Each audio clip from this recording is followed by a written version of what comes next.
चलिए आज हम लोग एक मैथ का टॉपिक लेके आए हैं जिसमें दशमलव प्रसार शांत और अशांत के बारे में, शांत और अशांत के बारे में। देखिए यदि q इक्वल टू 2 पे power m into 5 to the power n है, जहां n और ऋणात्मक है, और ऋणात्मक का मतलब क्या होता है? पॉजिटिव वाला।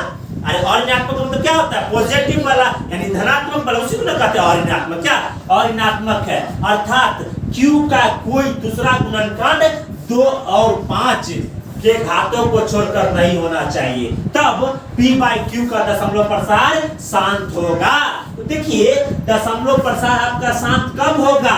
यानी परिमेय संख्या को किस रूप में लिखा जाता है? परिमेय संख्या किस रूप में लिखा जाता है? वो p/q के रूप में। किस रूप में? p/q के रूप में। तो हम लोग जानेंगे कि दशमलव प्रसार शांत कब होगा, टर्मिनेटिंग कब होगा और नॉन टर्मिनेटिंग कब होगा। क्या यानी दशमलव प्रसार शांत होने के लिए सबसे पहले क्या रूप में लिखना चाहिए? बोले बाबू p/q के रूप में, that is rational number. Understood? यानी आपको परिमेय संख्या के रूप में लिखा हुआ रहना चाहिए। क्या परिमेय संख्या के रूप में लिखा हुआ रहना चाहिए? क्या और जो p/q के रूप में लिखना चाहिए, हमको p से कुछ मतलब नहीं रहना चाहिए, सिर्फ किससे मतलब होना चाहिए?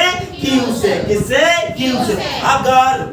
अगर परिमेय संख्या, यानी परिमेय संख्या कोई भी रहेगा, 2/3, 4/5 इस रूप में रहेगा। अरे परिमेय संख्या का मतलब क्या होता है? अरे परिमेय संख्या का मतलब यही होता है जो p/q के रूप में लिखा जाता है, जहां q is not equal to 0, यानी q का जो मान है वह 0 नहीं रह सकता, उसी को ना कहते हैं परिमेय संख्या। कोई दिक्कत बाबू? तो कह रहा है q इक्वल टू 2 पे power m into 5 to the power m, यानी q के जगह पे 2 और 5 रहना चाहिए। अगर q के जगह पे 2 और 5 है ना, तो इसका दशमलव प्रसार क्या हो जाएगा? शांत हो जाएगा। क्या हो जाएगा? शांत हो जाएगा। देखिए क्या कर रहा है कि 2 और 5 के घातों को छोड़कर कोई और नहीं होना चाहिए, यानी दशमलव प्रसार शांत होने के लिए आपको क्या होना चाहिए? 2 और 5 का गुणनखंड होना चाहिए। अगर 2 और 5 का गुणनखंड है, अगर 2 और 5 है, तो इसका दशमलव प्रसार क्या हो जाएगा? शांत हो जाएगा। क्या हो जाएगा? शांत हो जाएगा। लेकिन 2 और 5 के अलावा यहाँ देखिए क्या कर रहा है? कह रहा है कि अब यदि परिमेय संख्या p/q का दशमलव प्रसार क्या कर रहा है यहाँ? यदि q का 2, 5 को छोड़कर दूसरा कोई अभाज्य गुणनखंड होगा, यानी 2, 5 के अलावा कोई संख्या होगा अभाज्य गुणनखंड के रूप में, तो उसका दशमलव प्रसार क्या हो जाएगा? अशांत आवर्ती हो जाएगा। क्या हो जाएगा? अशांत आवर्ती हो जाएगा। क्या यानी सीधी सी बात, अशांत आवर्ती का मतलब शांत, आपको दशमलव प्रसार शांत कब होगा? दशमलव प्रसार शांत वही स्थिति में होगा जो गुणनखंड होगा q का वह किस रूप में होगा?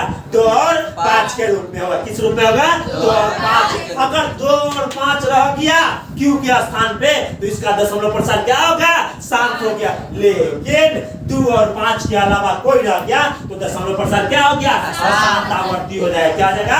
अशांत आवर्ती। सीधी सा कॉन्सेप्ट यही समझना है कि दशमलव प्रसार शांत वही स्थिति में होगा जब q का गुणनखंड क्या होना चाहिए?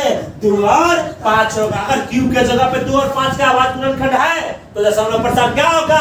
शांत होगा। लेकिन 2 और 5 के अलावा हो जाएगा तो क्या होगा? दशमलव प्रसार अशांत आवर्ती हो जाएगा। यानी इंग्लिश में टर्मिनेटिंग और इसको नॉन टर्मिनेटिंग कहते हैं। समझ गए? तो बस यही कॉन्सेप्ट है, समझे? बोलिए जी। यदि q 2 पे power m into 5 to the power n के रूप का है, तो जहां m और n और ऋणात्मक होगा, और ये भी ध्यान रखना जो m और n होगा ना, अरे जो m और n होगा ना, वह क्या चीज होगा?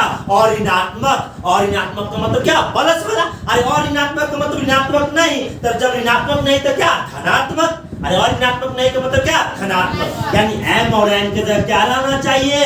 धनात्मक रहना चाहिए।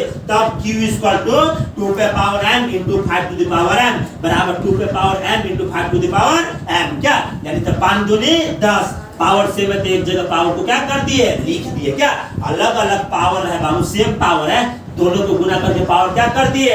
लिख दिए। समझ गए ना? यानी कुछ नहीं, दशमलव प्रसार शांत तभी होगा जब q के जगह पे अभाज्य गुणनखंड के रूप में 2 और 5 होगा तो दशमलव प्रसार क्या होगा, शांत होगा। और 2 और 5 के अलावा कोई भी आएगा ना, 2 और 5 के अलावा कोई भी आएगा ना, तो उसका दशमलव प्रसार क्या हो जाएगा, अशांत हो जाएगा। क्या हो जाएगा, अशांत। तो आपको इसी प्रकार से क्वेश्चन पूछेगा वो, किसका दशमलव प्रसार शांत है और किसका दशमलव प्रसार अशांत है। तो शांत का मतलब जहां शांत हो, दिमाग में बैठ जाना चाहिए कि जिसका Q का जो अभाज्य गुणनखंड होना चाहिए 2 और 5 होना चाहिए। 2 और 5 है तो आप मारेंगे क्या, दशमलव प्रसार शांत शांत शांत। और 2 और 5 के अलावा कोई रहेगा तो दशमलव प्रसार अशांत होगा। ठीक है, थैंक यू।